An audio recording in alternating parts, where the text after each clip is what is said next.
আসসালামু আলাইকুম সবাইকে আবার স্বাগত জানাচ্ছি। আমি পাভেল। আজকে আমরা 2 এর পরের অঙ্কটা সলভ করব। এর আগে 2 এর ক নাম্বারটা সমাধান করেছি গত পর্বে, তো তোমরা চাইলে সেটা দেখে আসতে পারো। এখন আমরা 2 এর খ নাম্বারটা সলভ করব। খ নাম্বারে হচ্ছে যে অঙ্কগুলো আছে সেটা হচ্ছে 385, তারপর হচ্ছে 286, তারপর হচ্ছে 418। তো এদের গসাগু নির্ণয় করবো আমরা ভাগ প্রক্রিয়ার সাহায্যে। আচ্ছা, তো এই প্রবলেমটা সলভ করার সাথে আমি আরেকটা ট্রিক তোমাদের শিখাবো। এটার যে উত্তরটা আসবে গসাগু, সেই সংখ্যাটা দিয়ে কীভাবে হচ্ছে দ্রুত ভাগ করা যায় সবাইকে। হ্যাঁ, তো সেটা ট্রিকটা আমরা শিখবো। এর আগে হচ্ছে আমরা এটা গসাগুটা নির্ণয় করি। তো সবার প্রথমে আমরা যে কোনো দুইটা সংখ্যা একটা দিয়ে আরেকটাকে ভাগ করার চেষ্টা করবো। যেমন 286 দিয়ে 385কে ভাগ করতে পারি, বা 286 দিয়ে 418কেও ভাগ করতে পারি। আমাদের ইচ্ছা, আমরা এটা দিয়ে এটাকে ভাগ করি। যে কোনো দুইটা সংখ্যা নিব, 286 দিয়ে 385কে ভাগ করব। তাহলে যাবে একবার, তাহলে থাকবে 286, এখানে থাকবে হচ্ছে 99, 286, তো এটা যাবে হচ্ছে দুইবার, 198, এখানে থাকবে 8, এখানে থাকবে 8, 88। এবার 88 দিয়ে 99কে ভাগ করব, তাহলে থাকবে 11, 11 দিয়ে 88কে ভাগ করলে 8, 11, 88 ভাগশেষ 0। সো এখানে আমি শেষ ভাজক পাচ্ছি 11।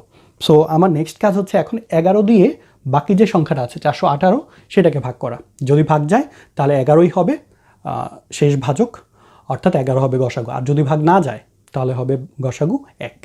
আচ্ছা, আমরা এবার 11 দিয়ে 418কে ভাগ করি। 3, 11, 33, থাকবে 8, 88, 8, 11, 88, 0। সো এখানেও ভাজক, শেষ ভাজক হচ্ছে 11, অর্থাৎ আমার এই সংখ্যাগুলোর গসাগু হবে 11। তো তোমাদেরকে আমি একটা ট্রিক শিখাই এখন, যে এই সংখ্যাগুলো সবগুলোই যে 11 দ্বারা বিভাজ্য হবে সেটা কিন্তু আমি দেখেই বুঝতে পারছি। তোমাদেরকেও আমি ট্রিকটা শিখিয়ে দিই যে কীভাবে বুঝতে পারবে। খেয়াল করো যে এখানে মাঝখানে সংখ্যাটা 8, অর্থাৎ জোড় অবস্থানে আছে 8, আর এখানে 5 আর 3 যোগ করলে হয় 8। সো বিজোড় অবস্থান আর জোড় অবস্থানের যোগফল যদি সমান হয় তাহলে বুঝে নিবে যে অবশ্যই এটা 11 দ্বারা বিভাজ্য হবে। এবং এটার বিস্তারিত সিস্টেমটা জানার জন্য তোমরা যেটা করতে পারো, আমার প্লেলিস্ট আছে একটা ম্যাথ ট্রিক্স নামে, তো সেটাতে গেলে সবগুলো ট্রিক্স দেখতে পারবে যে 11 দ্বারা কীভাবে ভাগ করা যায়, গুণ করা যায়। তারপরে হচ্ছে কিভাবে 25 দ্বারা গুণ করা যায়, দ্রুত ভাগ করা যায়, 50 দ্বারা গুণ করা যায়, দুটি সংখ্যা কীভাবে গুণ করা যায়, কীভাবে দ্রুত বর্গ করা যায়, এরকম অনেক ট্রিক আছে। আশা করছি সেগুলো তোমাদের সবার ভালো লাগবে।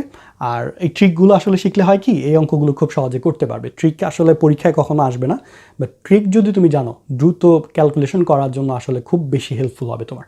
আচ্ছা, যাই হোক, এখন আমরা যেটা করব, 1, 2 শেষ আমাদের। পরবর্তীতে হচ্ছে আমরা এখন 3 অঙ্কগুলো সলভ করবো, যে মৌলিক গুণনীয়কের সাহায্যে কীভাবে লসাগু নির্ণয় করতে হয়। আচ্ছা, আরেকটা কথা, যে তোমরা ভিডিওগুলো দেখে যদি কোনো সমস্যা হয় তোমরা চেষ্টা করবে কমেন্ট করে জানাবে। তোমরা যদি কমেন্ট না বুঝো তোমাদের প্যারেন্টসদের কাছে বলবে, আর বড়রা যদি ভিডিওটা দেখে থাকেন আপনার ছোটোদেরকে দেখাবেন। আশা করছি যে অনেক কিছু শেখার মতো আছে আমার ভিডিওগুলোতে। আর যদি ভালো লেগে থাকে তাহলে হচ্ছে বাকিদের সাথে শেয়ার করবেন। সবাই ভালো থাকবেন। নেক্সট ভিডিও দেখার আমন্ত্রণ জানিয়ে এখানে শেষ করছি। আসসালামু আলাইকুম।